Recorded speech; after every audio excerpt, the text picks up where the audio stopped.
tiene que ver con la minería y el debate que hay alrededor de ella. Hay, como siempre, que se debate muchas cuestiones ecológicas, hay ciencia de los dos lados. Hay científicos que argumentan que las mineras pueden consumir 100.000 millones de litros de agua por día y eso no va a generar ningún problema, es más, que va a generar beneficios. Y hay científicos que plantean que los efectos de lo que va a ocurrir en la cordillera si se llevan a cabo todos los proyectos mineros van a ser realmente catastróficos e irreversibles. Nosotros vamos a tratar de aportar pensamientos y elementos e historias de vida para poder pensar más profundamente o por lo menos un poquito todo lo que hay de discusión alrededor de el gran proyecto minero que tiene el gobierno nacional y los gobiernos provinciales para nuestro país. Simplemente un aporte antes de ir a las entrevistas que tenemos para el segundo bloque. Hay un documento que prácticamente no se conoce y créanme que es bastante escalofriante, que es el informe de impacto ambiental que la minera La Lumbrera, que es la que es el proyecto más desarrollado de minería a cielo abierto que se lleva en la Argentina, precisamente en Catamarca. Decía el informe de impacto ambiental que la minera presentó antes de arrancar, en 1997. Es un informe del cual trascendió una paginita que nosotros mostramos la semana pasada, que es donde admite que usa cianuro. Directivos, gerentes de la empresa La Lumbrera dicen que después, en los siguientes informes de impacto ambiental, decidieron no usar cianuro e informaron que no usaban cianuro. Pero admiten que en el primero sí estaba la paginita que nosotros mostramos la semana pasada.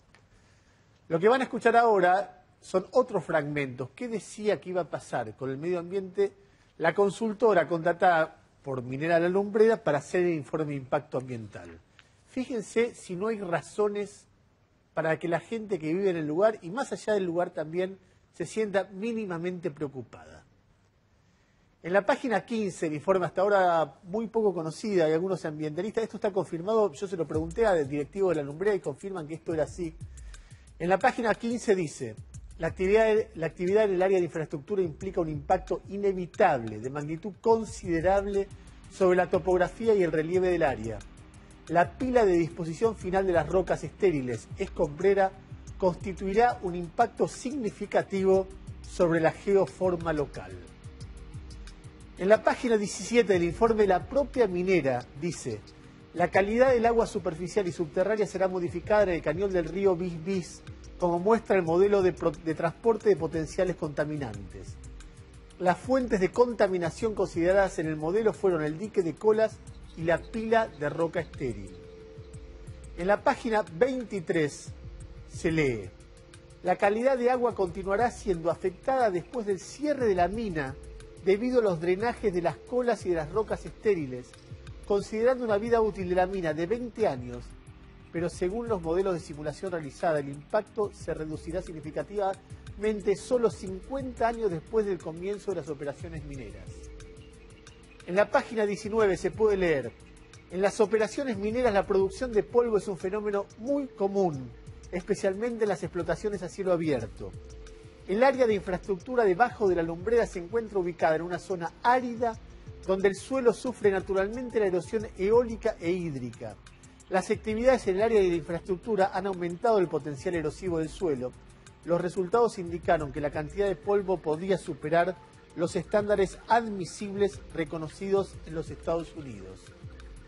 Luego, en la página 20 se puede leer: el desarrollo del área de infraestructura ha producido un impacto inevitable sobre los suelos, que en parte fueron removidos para la excavación de la cantera, de bancos de explotación y de caminos, mientras que otras áreas están siendo y serán recubiertas por rocas estériles y colas. Con respecto al uso del suelo, dado que no habrá prácticamente vegetación en las áreas de colas y de los estériles, se infiere que prácticamente todas las 1.500 hectáreas que constituirán el área de impacto no podrán ser reutilizadas para pastoreo. A pesar de las medidas preventivas para que esto no ocurra, durante cualquier explotación minera se pueden producir derrames de sustancias químicas derivados del petróleo o soluciones de procesos. La calidad de los suelos en la cantera y del área de estériles y de colas está siendo y será modificada permanentemente, dado que se recubre con materiales más áridos que el suelo actual. Luego, en las páginas 20 a 23, se puede leer: impacto sobre la flora y la fauna. La alteración de los ecosistemas desérticos correspondientes al área de infraestructura presenta una manifestación prolongada e implica la pérdida del hábitat de la flora y la fauna local. La construcción y operaciones de la mina impacta sobre aproximadamente 1.500 hectáreas de los ecosistemas naturales. La pérdida del hábitat se manifiesta en forma prolongada. La operación de la mina desplazó parte de la fauna de la zona del proyecto. La alteración provocada por la localización y operación del sitio minero en un medio desértico es prolongada y resultará en la pérdida permanente del hábitat. Es de esperarse que la pérdida de hábitat para la flora y la fauna en el área de infraestructura sea prácticamente irreversible. Y luego más abajo, la superficie de la cuenca Amanao se reducirá en un 27% con la presencia del dique de Colas. La excavación de la cantera afectará el drenaje subterráneo al río Bis. Para los ríos Santa María y Nacimientos, cuyo aporte subterráneo es afectado por el bombeo de los pozos de producción de Campo del Arenal, esto se debería traducir en un descenso del nivel de la freática en las cercanías de ambos ríos, no mayor de 0,15 metros. Esto es solo parte del informe de impacto ambiental que la propia minera presentó al gobierno catamarqueño. Cuando nosotros hablamos con directores de la lumbrera, dicen, bueno, pero después fue modificado. De cualquier manera, los pobladores de la zona tienen acceso a estos datos y son datos realmente, por lo menos, muy preocupantes para quien vive en el área y para quien vive en áreas inclusive un poquito más alejadas. El debate es muy complejo para quienes no sabemos de temas técnicos, de temas de minería, de temas... Simplemente lo único que podemos hacer nosotros es mostrar los documentos que generan preocupación para aportar elementos al debate. Y no solamente mostrar documentos que generan preocupación, sino contar historias de vida. Lo que vas a ver ahora, bueno, en un ratito después de la pausa, es eso. Historias de vida que fueron modificadas por el desarrollo del proyecto minero más desarrollado, más evolucionado, que se lleva a cabo en la Argentina, del proyecto de minería a cielo abierto, de mega minería a cielo abierto, que es el proyecto de la minera La Lumbrera. Vamos a una pausa y a la vuelta a eso. Historias de vida, gente que no es abstracta, porque desde acá todo parece muy lejano.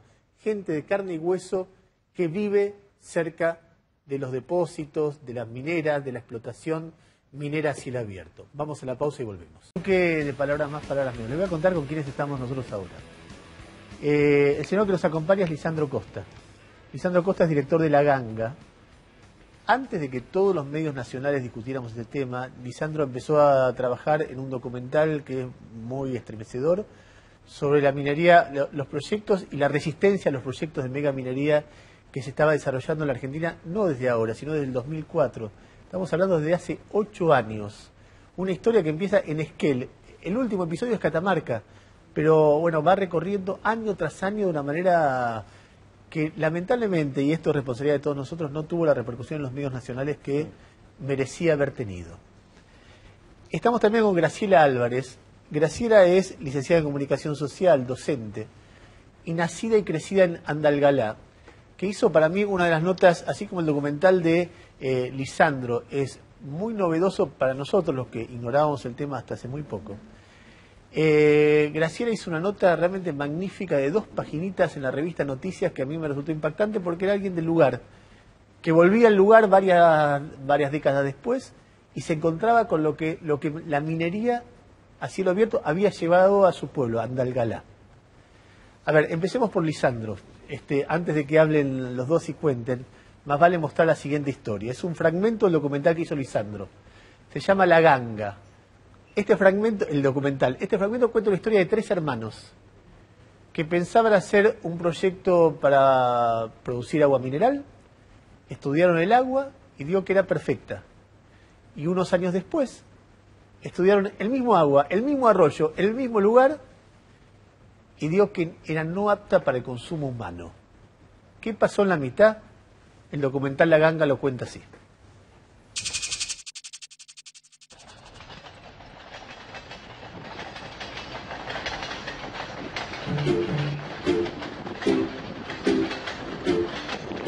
Bueno, le podría comentar, por ejemplo, que el proyecto Bajo de la Lumbrera, que es uno de los grandes emprendimientos mineros que se iniciaron en Argentina, es un proyecto, bueno, ya es una mina obviamente, de cobre y oro. Cobre y oro.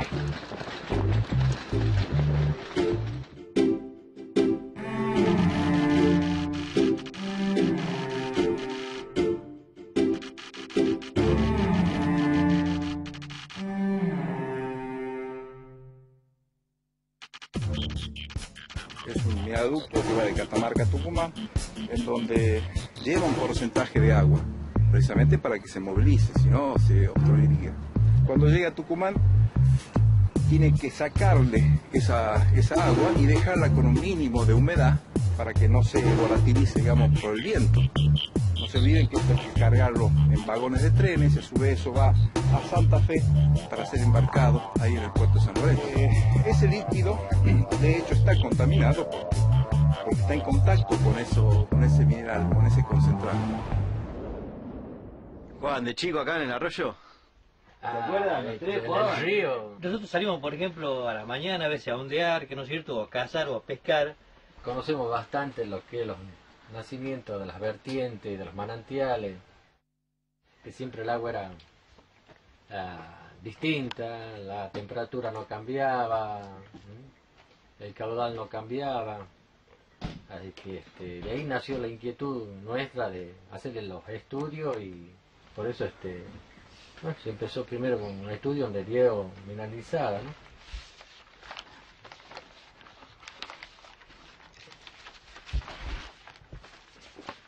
Este es el primer análisis físico-químico que hacemos en el año 90. 89, disculpa, en el 89. Hasta la fecha de saneamiento ambiental. Y en el 90 hicimos este otro estudio, a donde bacteriológicamente, que no es cierto, hablamos ya de un agua mineral, actitud agua mineral. Y en el año 2004 nos hace una propuesta que hagamos una envasadora de agua mineral acá en la zona, ¿no es cierto? Tenemos que hacer un análisis nuevo de los análisis físico-químicos efectuados por la Dirección General de Saneamiento Ambiental en un manantial de agua ubicado en la localidad de Alpachire, surge que la misma no es apta para el consumo humano ya. Directamente no se la puede consumir, ya era veneno esto. Imagínate, salían los análisis que era realmente mineral. Yo he estado prácticamente 3 años consumiendo esa agua, contaminada.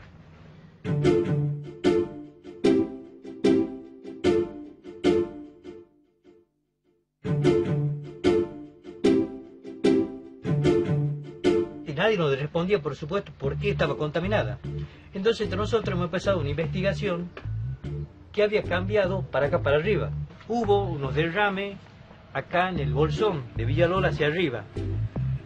Y él acá pide de público conocimiento, todo Alpachiri, que existió este derrame. Este derrame nunca ha sido declarado en la Dirección de Minería, así que prácticamente para Tucumán este derrame no existe.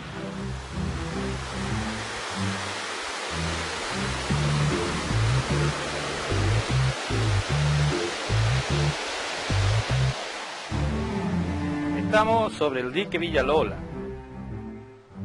De aquí a 2 kilómetros hacia allá es el comienzo del río Medina, en el cual desemboca el río Las Cañas y el río Cochuna. El derrame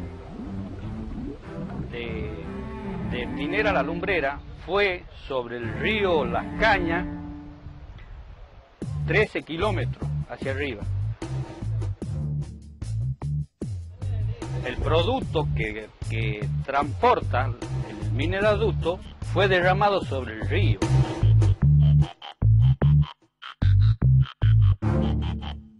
Acá donde estaba acopiado todo el mineral que trae el ducto, ¿no? Que fue del derrame, que fue aquí a 15 kilómetros hacia arriba. Lo traían y lo depositaban en este lugar. ¿Lo depositaban sobre el suelo directamente? Sobre el suelo directamente. Y de acá era llevado en camiones de vuelta a la mina La Lumbrera. Lo que sucedió es que llevaron un poco y el otro poco fue enterrado en el lugar que ve, si ustedes verán, está enterrado a la par del ducto que toma el agua al pueblo de Alpachiri.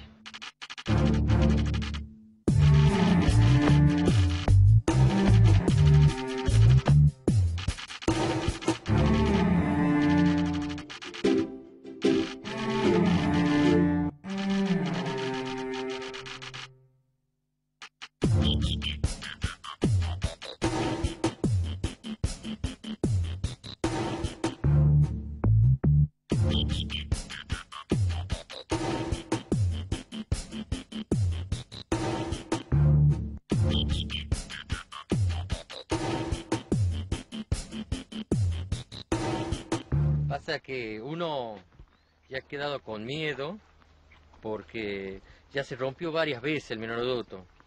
Es por los ríos que tenemos que son caudalosos en verano.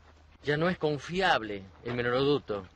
Entonces tener eso es convivir continuamente con miedo que cualquier rato se reviente de vuelta y contamine otra zona más y se va avanzando cada vez más. Muy bien. A ver, Lisandro, yo te decía, mientras veía eso, decía, es aterrador, ¿no? Que de repente hay un análisis oficial y dice todo eso que contiene el agua que no contenía. Sí, es aterrador. También es aterrador que de esas tantas sustancias que hay muy pocas declaradas. ¿Sí? Muy poco de lo que vimos ahí está declarado como exportación de mineral alumbrera. También, yendo al tema económico. Y es aterrador que, bueno, esta agua es consumida, la gente en el pueblo en Alpachiri, los chicos se bañan en las acequias, riegan con esto su producción de limones, está con esta agua y, bueno, y hay incidencias en todo esto. ¿Qué significa incidencias? Significa que, bueno, que se registraron muchos casos durante este periodo, muchos casos en los cuales creció asombrosamente los casos de cáncer, leucemia entre la población. En esa zona. En esa zona, sí. Si vos estuviste ahí, ¿te consta que era así? Me consta que era así, en el documental está, en muchos casos, y hay informes oficiales en los hospitales también, ¿eh? No es que lo estoy diciendo yo.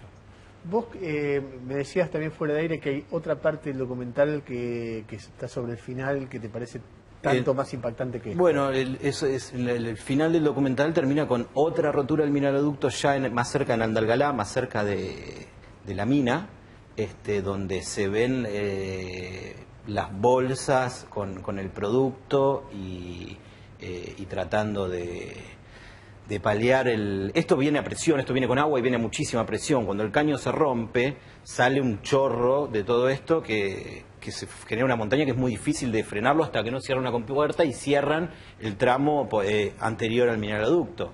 Aparte el mineroducto tampoco está, no sé ahora porque lo iban a cambiar supuestamente, pero como hicimos el documental, tenía que estar enterrado a 8 metros y estaba a 1,8 metros. Entonces, ¿qué pasó ahí en la zona de Algará? En la zona de Algará, otro derrame en el cual, bueno, también muchísimo, cayó todo sobre el río. El mineroducto cruza ríos, cruza tierras, hay muchas roturas que no se saben porque están dentro de tierras privadas, o sea que no se entera la gente. No nos enteramos. Ese es uno de los grandes problemas de las mineras. No se sabe qué hacen. Nunca. ¿Vos empezaste a trabajar en qué año con el documental? Yo empecé a trabajar en el 2004 a raíz del plebiscito que se ganó en Esquel. Decidí viajar a Esquel y empezar una investigación. ¿Pero porque tenías un amigo, alguien te contó, te sensibilizó me enteré por un amigo que estaba viviendo allá, de que el 81% de la gente había votado, había logrado, la gente se había movilizado contra una minera, contra una multinacional. Yo venía trabajando en el 2001 con todo el tema de los movimientos sociales y me pareció que era muy llamativo un movimiento social tan fuerte en un lugar tan lejos de Buenos Aires. Y junto con Sebastián Arcidiácono, que es el productor del documental, decidimos empezar esta investigación. Fui a Esquel y en Esquel me enteré que eso era el principio y que se tenía proyectado hacer más de 300 emprendimientos en todo el país y que no se sabía y los gobiernos lo negaban en ese momento. Pero nosotros teníamos información que nos dieron ellos por el catastro minero. Nos enteramos que había 300 proyectos. Y ahí me entero de lo que estaba pasando en Catamarca, ¿sí? En Minera La Lumbrera.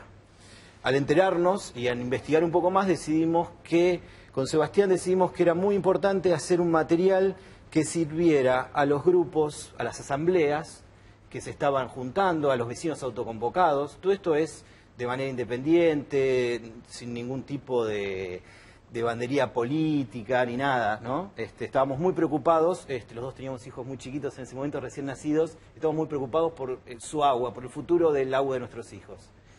Y decidimos hacer un material que dijera la verdad, o por lo menos lo que nosotros íbamos a rescatar de esa investigación, que era muy diferente a lo que se estaban diciendo en ese momento los gobiernos provinciales, las mineras y el gobierno nacional. Y decidimos hacer este material, y este material fue enviado de manera gratuita a todas las asambleas que nos lo pedían, a todos los vecinos autoconvocados, porque en cada lugar donde iba a venir un proyecto minero siempre había un grupo de maestros, un grupo de personas, de profesionales, de gente que querían ponerse a discutir. Que querían ponerse a discutir y que no querían que nos pasen por encima. Entonces nosotros dijimos, bueno, vamos a hacer un material para que ellos tengan, esta gente pueda poder informar, poder crear conciencia en la sociedad y que la gente pueda decidir, ¿sí?, si lo quieren o no lo quieren hacer. ¿Hay alguna anécdota? Porque muchas veces nos han contado, inclusive en Andalgalá, que quisieron a veces proyectar documentales en un cine y eran prohibidos y corridos por manifestantes mineros o por autoridades políticas. ¿Cómo que...? Eso pasa constantemente, Eso pasa constantemente, nos ha pasado en varios lugares, sí. ¿En qué lugares, por ejemplo? Y en San Juan, en Catamarca, ha pasado, sí. ¿Pero qué? ¿Concretamente qué? Que no se ha podido que no se ha podido proyectar, que lo han querido proyectar y no lo han podido proyectar. ¿Y por qué? ¿De qué manera lo impiden? La gente finalmente decide proyectarlo. Yo la verdad siempre estuve en Buenos Aires, no estuve en el momento yo enviaba el documental, pero me ha pasado de que me han informado, bueno, lo íbamos a proyectar en tal lugar, y bueno, y no se ha podido, no nos han dejado. Hay mucha presión con todo esto, la gente, ¿no? Y la gente también, yo creo que mucha gente también depende de los gobiernos provinciales y depende de las mineras también en cuanto a su bienestar económico, ¿sí? O sea, hay mucho apriete por muchos lados. Graciela Álvarez es periodista, pero a diferencia de muchos otros periodistas, no tanto como debería haber ido, pero de muchos otros periodistas que estuvieron en Andalgalá los últimos días, ella es de Andalgalá. Soy de Andalgalá. Y el otro día, es decir, sos catamarqueña. Soy catamarqueña, sí. Hace muchos años que salí de ahí, como todos los que no tenemos trabajo en las provincias, nos tenemos que ir a otro lado. Y yo volví, pero estuve en Andalgalá viviendo desde el año 2002 al 2008, porque fui docente de una escuela terciaria. Así que estuve en todo el proceso de cuando se comenzó a luchar por las regalías mineras y cuando la gente, después de lo de Esquel que él mencionó, comenzaron en Andalgalá a haber voces en contra de la minería recién en el año 2004. Lo digo con conocimiento de causa porque estuve ahí y acompañé a quienes peleaban por la ley de repartos de regalías. A ver, Graciela, déjame marcar una cosita. Cuando yo tenía la revista Noticias, que es donde vos publicaste la nota, me impactó porque, primero por la historia tuya, que vos decís, bueno, alguien de Andalgalá cuenta, y con conocimiento de familiares, amigos, que algunos son promineros, otros antimineros, etcétera. Pero me impresionó mucho la primera anécdota, que vos contabas que la mayoría de los jóvenes, o muchos jóvenes de Andalgalá se van... De Tinogasta.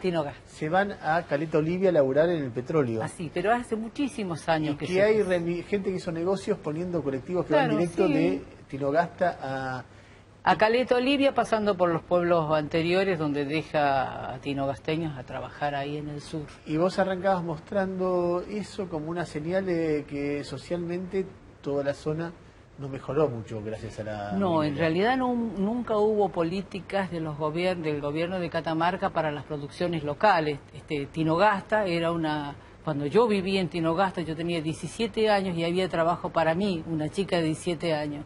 Ahora no hay trabajo para jóvenes que ya están con el secundario completo y se tienen que ir, porque era una localidad eminentemente bodeguera, digamos así. Bueno, pero no se han modernizado las bodegas, quedaron con aquellas viejas estructuras. Hay un pueblo en Tinogasta que se llama Santa Rosa, una localidad bellísima donde los viñedos son interminables y que era la ciudad por donde eran todas las bodegas.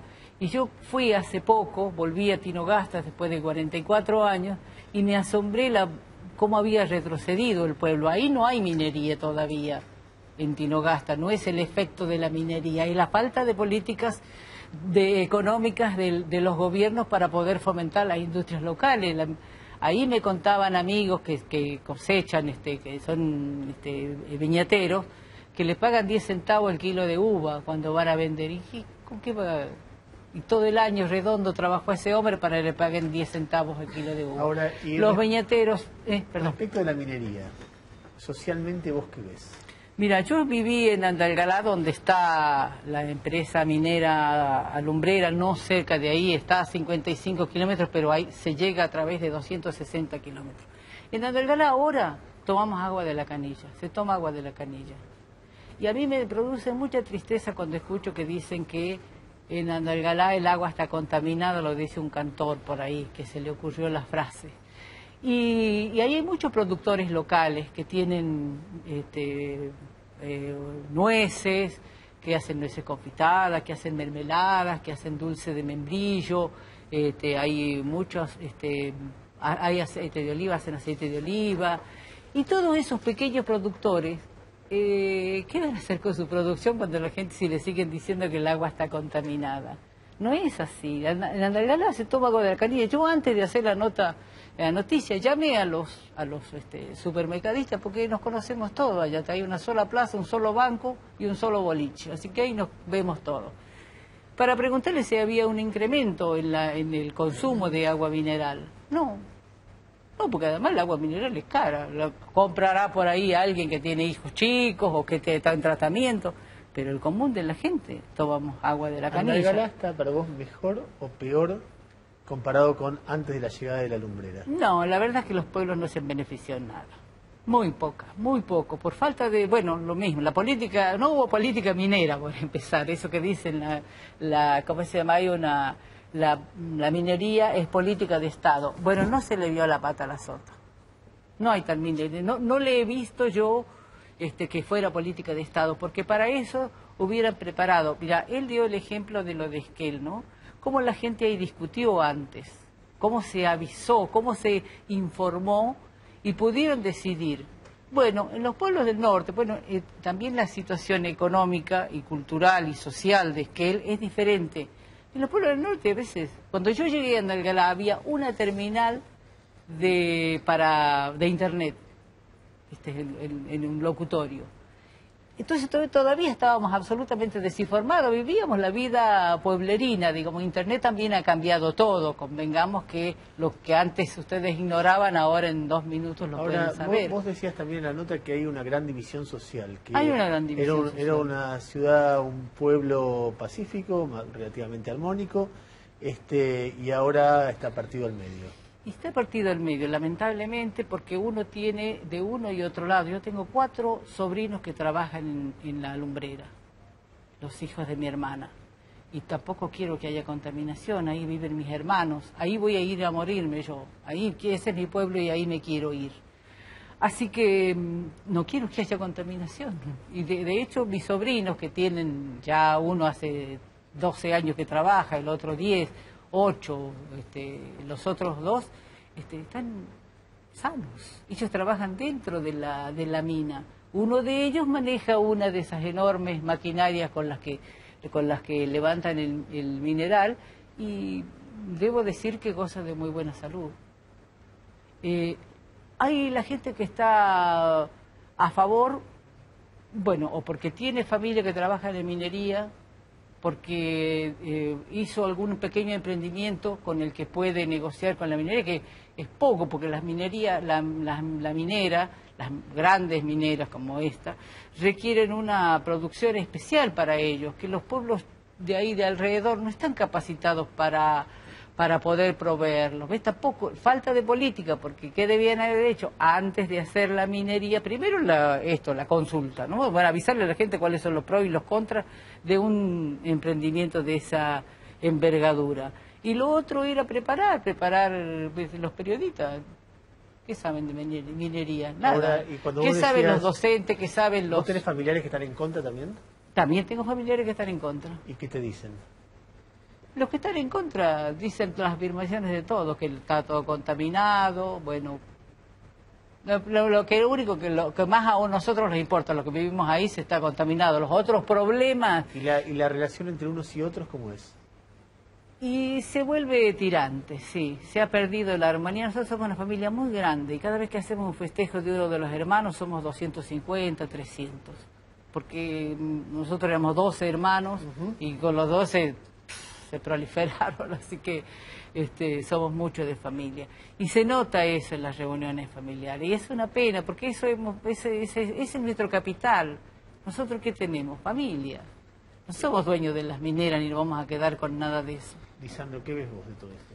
Bueno, hay muchos casos, hay muchas cosas que se pueden decir de esto. Punto número 1. Las nubes de polvo existen, las nubes de polvo que generan, vos imaginate que están haciendo un agujero que mide más o menos como 6 canchas de River Plate en una montaña y eso lo están dinamitando.